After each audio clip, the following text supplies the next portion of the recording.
जय हिंद।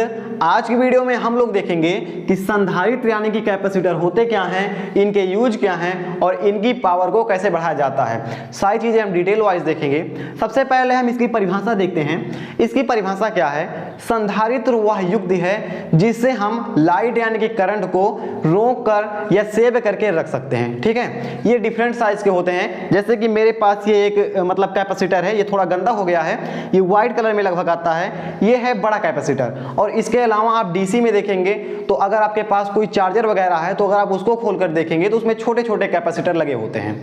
इनका देखिए काम क्या होता है। मैंने बोला कि लाइट को सेव करके रखते हैं, ठीक उस तरह जैसे सेल को आप चार्ज करते हैं तो वो कुछ करंट को अपने अंदर सेव करके रख लेता है, और जब आप उसको किसी मतलब कि पंखे से या मोटर से जोड़ते हैं तो अपने करंट से उस पंखे को वो ऑपरेट करने लगता है। लेकिन ये जो है सेल से थोड़ा अलग है। अलग क्यों है? उसमें देखिए जो भी लाइट जाती है, जो सेल है वो धीरे धीरे छोड़ता है। कैसे छोड़ता है? करंट को धीरे धीरे छोड़ता है। मान लीजिए आपने किसी सेल से एक मोटर को कनेक्ट कर दिया, 5 वोल्ट का 9 वोल्ट का जो आपका HW बैटरी आती है, आपने एक छोटी सी मोटर को उससे कनेक्ट कर दिया तो वो लगभग वो 1 घंटे तक उसको चला लेगा। तो वो क्या करता है? करंट को धीरे धीरे फ्लो करता है। लेकिन जो कैपेसिटर होता है ये धीरे धीरे नहीं फ्लो करता है, ये क्या करता है? एक साथ सारे करंट को दे देता है। कैसे देता है? एक साथ। अब देखिए कैपेसिटर का यूज वहां पर हम करते हैं जहां पर हमारा जो घर की सप्लाई है उससे काम नहीं हो पाता है। जैसे कि इसका आप एकदम सिंपल सा उदाहरण देखेंगे, पंखा क्या होता है? पंखे में हम सीधा उसको किससे जोड़ते हैं? 220 वोल्ट के तार से जोड़ते हैं। लेकिन उसकी कॉइल की वाइंडिंग इस तरह से होती है कि जब हम पंखे की बटन को ऐसे दबाते हैं तो पंखा अपने आप नहीं घूम पाता है। तो देखिए जैसे 220 वोल्ट ये आपका पंखा है, पंखे को अगर आप देंगे कितना? 220 वोल्ट, तो ये जो है इससे शुरुआत में जैसे कहते हैं ना, पंखा आया खटाक से पंखा चलने लगा लाइट आते ही, तो जो उसको घुमाने में पहले प्रेरित करता है कि चलो घूमो, ये डायरेक्शन देखिए, ये जो है अपनी वजह से नहीं घूम पाता है, तो इसमें हम लगाते हैं संधारित्र यानी कि कैपेसिटर। अब देखिए इसको आप आसान भाषा में समझिएगा। संधारित्र क्या करता है? जब इसको लाइट मिलती है तो ये अपने अंदर उस लाइट को एब्जॉर्ब कर लेता है। अब मान लीजिए 220 वोल्ट इसको मिल रहा है, ये पंखा नहीं घूम रहा है, तो उसमें यूज आएगा ये संधारित्र। जब संधारित्र को हम पंखे से जोड़ देते हैं तो जब 220 वोल्ट आता है तो 220 वोल्ट के साथ जो संधारित्र है ना, ये जितनी मतलब एनर्जी इसके पास रहती है वो सारी एनर्जी एक साथ ऐसे पंखे के देता है, तो पंखा आपका चलने लगता है। संधारित्र का पंखे में एक और यूज है। जैसे आप देखेंगे कि अगर पंखे से हम संधारित्र को हटा देते हैं तो जब लाइट आएगी ना तो पंखा जैसे ऐसे है तो ऐसे ही रहेगा, घूमेगा नहीं जब तक इसमें मतलब कैपेसिटर नहीं लगेगा, ये घूमेगा नहीं। और अगर आप लाठी डंडे से ऐसे इसको घुमा देंगे तो चाहे आप इसे उल्टा घुमा दे चाहे सीधा घुमा दे, जिस डायरेक्शन में घुमाएंगे पंखा वैसे ही मतलब घूमना शुरू हो जाएगा। तो इसका सबसे बड़ा रोल ये भी होता है कि जब लाइट आती है तो कैपेसिटर एक सही दिशा देता है पंखे को। जैसे कि लाइट आई 220 वोल्ट, यहाँ पर लाइट आई, इसके साथ अब ये कैपेसिटर जिस दिशा में इसको अतिरिक्त लाइट देगा उसी दिशा में पंखा घूमेगा। मान लीजिए आपने सीधा जोड़ा है तो जो पंखे की हवा है वो नीचे की तरफ आएगी। लेकिन अगर आपने बाई चांस, जो इसके तार हैं इसमें देखिए 2 तार लगे हुए हैं, अगर आपने सही जोड़ा है तो मान लीजिए आपका एकदम बढ़िया से चलेगा जो पंखा है। अगर आपने ऐसे की जगह पर उल्टा इसमें जोड़ दिया, ऐसे जोड़ दिया, तो अगर आप उल्टा अगर जोड़ देंगे ना तो ये जो है गलत डायरेक्शन में लाइट दे देगा। तो जब गलत डायरेक्शन में लाइट दे देगा तो पंखा भी उसी दिशा में घूमने लगेगा। 220 वोल्ट का क्या काम है कि जब पंखा घूम जाता है ना तो ये उसी स्पीड पर इसको मेंटेन करने रखता है। लेकिन अगर आप इसे घुमाएंगे ही नहीं तो ये 220 वोल्ट मेंटेन कैसे करेगा? एक चीज आपने देखा होगा, कभी कभी आपके पंखे का कैपेसिटर खराब हो जाता है या फिर खराब होने लगता है, तो जब लाइट आती है ना तो जो आपका पंखा है वो पंखा चलता नहीं है, उसको आपको डंडे से ऐसे मारना पड़ता है, उसके बाद आपका पंखा चलता है। तो अगर आपका पंखा डंडे से मारने के बाद चल रहा है तो उस सिचुएशन में आपका संधारित्र है खराब हो गया है, यानी कैपेसिटर खराब हो गया है, जिससे कि कैपेसिटर आपके पंखे को जो ऊर्जा है, जो मतलब एनर्जी है, लाइट है, एक्स्ट्रा लाइट नहीं दे पा रहा है। इसी वजह से आपके पंखा जो है डंडे मारने पर चलता है। अगर देखिए इसको हम, ये लगभग 4 पॉइंट का होता है, 4 या 5 पॉइंट बोलते हैं, वैसे माइक्रोफैरेड में या फैरेड में इसे हम बोलते हैं। तो अगर देखिए आपका जो पंखा है कभी कभी धीरे चलने लगता है, जब लाइट आती है तो गर्मी के दिनों में पंखा धीरे हो जाता है, तो लोग बोलते हैं इसमें 2 लगा दो, इसे हम कंडेंसर बोलते हैं सरल भाषा में, तो बोलते हैं कंडेंसर इसमें 2 लगा दो। अब 2 लगाने से क्या होता है इसको आप समझिएगा। 220 वोल्ट क्या करता है, मेंटेन करता है केवल, ठीक है, ये केवल मेंटेन करता है कितनी टाइम पर, मतलब कितने स्पीड में चल रहा है उसी को ऐसे बनाए रखो। जैसे कि एक मान लीजिए कोई क्या है, एक साइकिल है, उस पर 3 लोग बैठे हैं।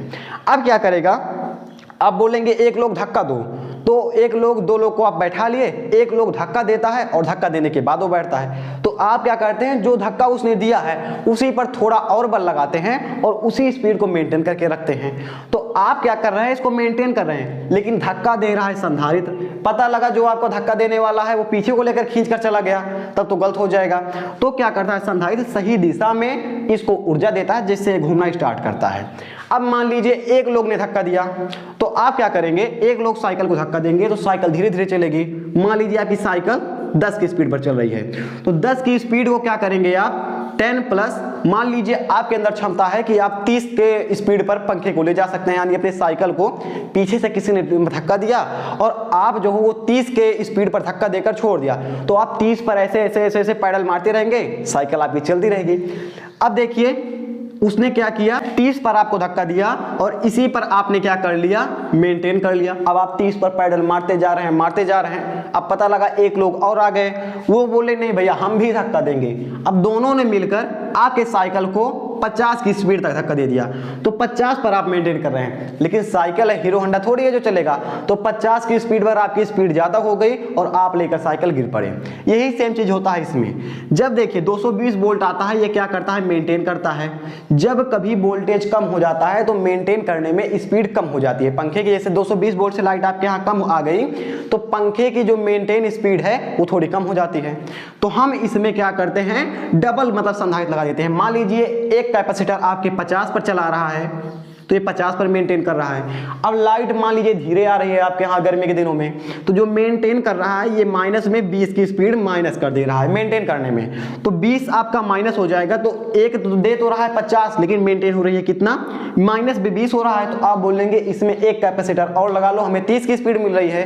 तो आपने मान लीजिए एक कैपेसिटर लगा दिया, कितने का, 50 का और लगा दिया, कितने का, 50 का और, ये 100 हो गया। 100 में मेंटेन में 20 की स्पीड कम हो रही है, तो मान लीजिए आपको मिल रही है पंखे से 80 की स्पीड, कितनी मिल रही है, 80 की स्पीड मिल रही है। लेकिन अगर अब जब तक आपके यहाँ लाइट धीम है तब तो कोई बात नहीं, चलने दीजिए चलने दीजिए। लेकिन इन्वर्टर से जब कनेक्शन आएगा या फिर पूरी 220 वोल्ट लाइट आई, तो जो ये माइनस 20 हो रहा है ये प्लस 20 हो जाएगा, और जब प्लस 20 हो जाएगा तो ये कितना हो जाएगा आपका, ये 100 की स्पीड पर आ गई।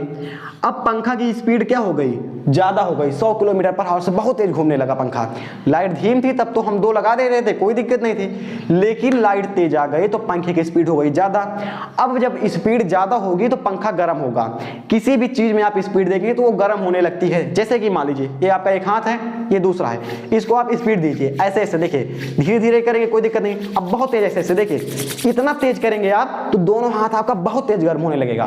तो जब पंखे को स्पीड मिलती है तो पंखा गर्म होने लगता है, और जब गर्म होने लगता है तो उसकी कॉइल गर्म हो जाती है और पंखा जो है आपका वो जल जाता है। इसीलिए देखिए लाइट अगर कम आ रही है तब तो आप 2 कंडेंसर यूज कीजिए, अदरवाइज एक ही यूज कीजिए, क्योंकि अगर आपके पंखे को ज्यादा स्पीड मिलेगी, कंडेंसर आपका स्पीड देगा और मेंटेन करेगा 220 वोल्ट, तो कंडेंसर, एक कंडेंसर जो है काफी होता है एक पंखे के लिए। 2 लगाते हैं तो उससे कॉइल को जलने का खतरा रहता है। ये हो गए संधारित्र का यूज पंखे में, ठीक है, केवल पंखे में। अब देखिए अब दूसरी चीज होती है लाइट में इसका होता है, ठीक है। एक लाइट हमारे पास है, हम आपको दिखाते हैं।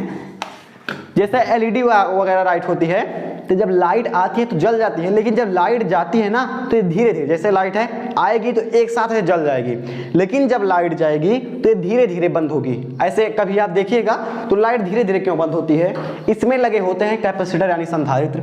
इसके पास देखिए इसमें तो स्पीड दे रहा था, लेकिन लाइट में क्या करेगा, ये अपने पास एनर्जी को स्टोर करेगा। तो एनर्जी को जब स्टोर करेगा ये, तो लाइट जाती है ना तो ये पूरी एनर्जी इसको दे देता है। तो जब एनर्जी अपनी लाइट को देता है तो लाइट धीरे धीरे बंद होती है। इसमें देखिए इसमें बड़ा बड़ा कैपेसिटर लगा था, इसमें छोटा छोटा लगता है, तो छोटा छोटा अपनी लाइट को इसको दे देता है। कभी आप खोल कर देखेंगे तो जो छोटे छोटे हैं धीरे धीरे लाइट इसको दे देते हैं। जैसे कि जब लाइट जाती है तो एक साथ मतलब कि ऐसे लाइट नहीं बंद होती है, ऐसे ऐसे बंद होती है। ठीक है, ये हो गया आपके मतलब कि कैपेसिटर का लाइट में यूज। इसी तरह चार्जर होता है। चार्जर कभी आप देखेंगे तो जैसे आप चार्ज हो रहा है आपका फोन, तो अगर आप यहाँ से मतलब कि बटन ऐसे बंद करेंगे तो उसको चाहिए फोन को बटन बंद करते ही चार्जर आपका बंद हो जाए, लेकिन बटन ऐसे बंद करने के बाद 0.1 या 0.2 सेकंड तक आपका फोन चार्ज होता रहता है। ये इसलिए होता है क्योंकि जो उसमें कंडेंसर यानी कैपेसिटर छोटे छोटे लगे होते हैं वो अपनी ऊर्जा को उस चार्जर को देने लगते हैं। ठीक है, ये हो गए आपके कुछ बेसिक मतलब की जानकारी कैपेसिटर की। अब देखिए कैपेसिटर को आप समझ रहे हैं कि ये क्या करता है, ऊर्जा को, लाइट को क्या करता है, अपने अंदर स्टोर करके रखता है। इसका ये सूत्र होता है, ये संधारित्र अपने अंदर कितनी लाइट को स्टोर करेगा, इसके लिए सूत्र होता है सी यानी कैपेसिटी। कैपेसिटी बराबर होता है Q बाई बी। क्या होता है, ये वोल्टेज वाला भी है, Q बाई बी होता है। तो इसकी कैपेसिटी कितनी होगी, आवेश बटे वोल्टेज। ठीक है, पृथ्वी की कैपेसिटी अनंत है, इसमें आप जितनी लाइट देंगे लाइट को सोखती चली जाएगी। कभी आप मतलब 32 kB 1 लाख kB कितनी भी आप लाइट दोनों तार लाइए धरती में से घुसा दीजिए, ये पूरी जो है अपने अंदर लाइट जो है ये मतलब लेती चली जाएगी। जैसे मान लीजिए क्यों आप 10 लिख दीजिए, कुछ भी लिख दीजिए, क्यों वोल्टेज पृथ्वी का है 0, तो समथिंग अपॉन 0 इक्वल टू क्या होता है, इन्फिनिटी होता है। तो जब देखिए यहाँ पर C बराबर क्या आ गया, धरती के लिए यहाँ पर 0 है तो C बराबर इन्फिनिटी आ गया। तो धरती की जो धारिता है वो अनंत है, तो इसमें आप कितनी भी लाइट देंगे, कितनी भी वोल्टेज देंगे, ये अपने अंदर लेती चली जाएगी, इसको कोई फर्क पड़ने वाला नहीं है। C अपॉन B इसको हम मापते हैं किसमें, फैराड में मापते हैं, फैराडे बोलते हैं लोग, फैराडे में मापते हैं, या फिर इसे हम मापते हैं माइक्रो फैराड में मापते हैं। कई सारी इसकी इकाइयां हैं। अब देखिए अगर आपको ये पता करना है कि आपका जो संधारित्र है, जैसे कि ये कैपेसिटर है, ये इतना बड़ा है, इसके अंदर कितने इलेक्ट्रॉन हैं, तो इसमें देखिए कहीं पर इसमें वोल्टेज लिखा होता है, तो आपको देखिए उसमें लिखा रहेगा कि ये 4 माइक्रोफैरड का है, 5 माइक्रोफैरड का है, ये सब लिखा रहता है। तो आप क्या करेंगे, यहाँ पर आपको फैरड पता है तो C गुणे कितना वोल्टेज इसमें लिखा है, वोल्टेज आप गुणा कर देंगे तो बराबर क्यों पता चल जाएगा कि कितना इसमें कूलाम यानी कितना आवेश आपके कैपेसिटर में है। ठीक है, ये आपका हो गया। इसके बाद आप देखेंगे एक चीज और आती है कि अगर हम प्लेट की लंबाई, ठीक है, इसके अंदर एक प्लेट होती है, तो प्लेट की लंबाई बढ़ा देंगे तो क्या होगा, तो छोटा कैपेसिटर रहता है तो उसमें कम लाइट स्टोर होती है, बड़ा अगर प्लेट बढ़ा देंगे तो बड़ा कैपेसिटर बन जाएगा, जितना बड़ा कैपेसिटर उतना ज्यादा लाइट। तो जब हम कैपेसिटर की प्लेट को बढ़ाते हैं तो उसमें लाइट जो है वो बढ़ जाती है। ठीक है, ये सारी कुछ ऐसी चीजें थी, बेसिक चीजें जिन्हों आपको आनी चाहिए। आई होप आप समझ गए होंगे। पंखा के बारे में तो आप बहुत ही अच्छे से समझ गए होंगे, अच्छे से आपको बता दिया पंखा कैसे चलता है, उल्टा सीधा क्यों चलता है, कैपेसिटर खराब होने के बाद पंखा रुक क्यों जाता है। आई होप आप सब समझ गए होंगे। कैसे लगी आप वीडियो आप हमें कमेंट करके जरूर बताइएगा। फिलहाल हम मिलेंगे किसी नेक्स्ट वीडियो में। जय हिंद।